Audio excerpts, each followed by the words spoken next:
Hi, this is Ellen from the Chili Dog. Many sock knitters like using short row heels in their socks, but did you know that you can also use the same technique to shape the toe of a sock? Today I'm going to give you an overview of how to work a short row toe from the top down. Now there are 5 main short row shaping methods: the wrap and turn, the yarn over, shadow wrapped, German, and Japanese or pinned. The primary difference between each method is how the turning stitch at the end of each row is created, and that slightly changes the look of this diagonal join on each sock.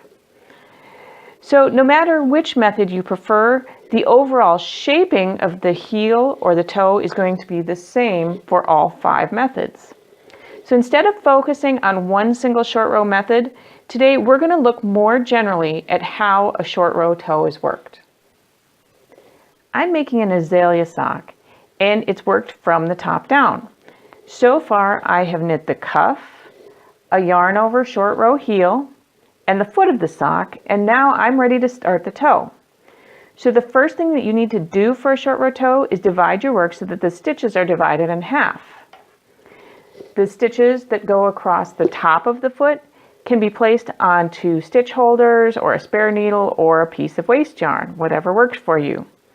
And then you'll start knitting in rows across the stitches that are on the bottom of the foot. So just like short row heels, each row of the toe is going to be 1 stitch shorter than the previous row, and will have a special turning stitch on each end. I've divided my toe stitches so far onto 3 needles, just so that the shaping of the toe is a little bit easier to see.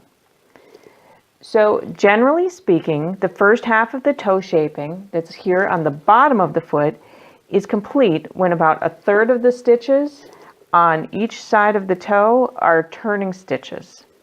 Of course, this can be modified to either make the toe longer or shorter, or the tip of the toe wider or narrower, depending on your needs.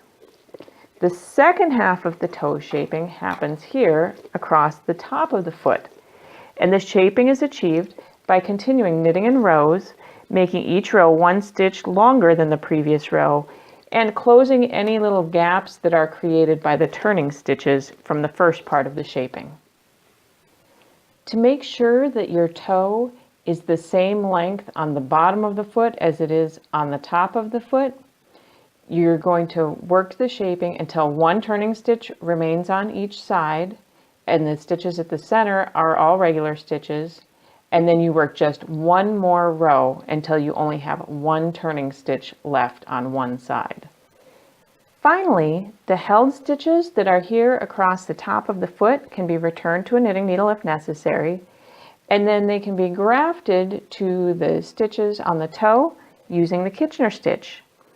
And when grafting, just make sure to treat the very last toe stitch and the turning stitch loops as if they were 1 single stitch. I hope you enjoyed learning about how to work a short row toe from the top of a sock down. And if you'd like to give this technique a try, head over to the shop section of thechilidog.com and look for the Azalea socks pattern. Until next time, happy knitting!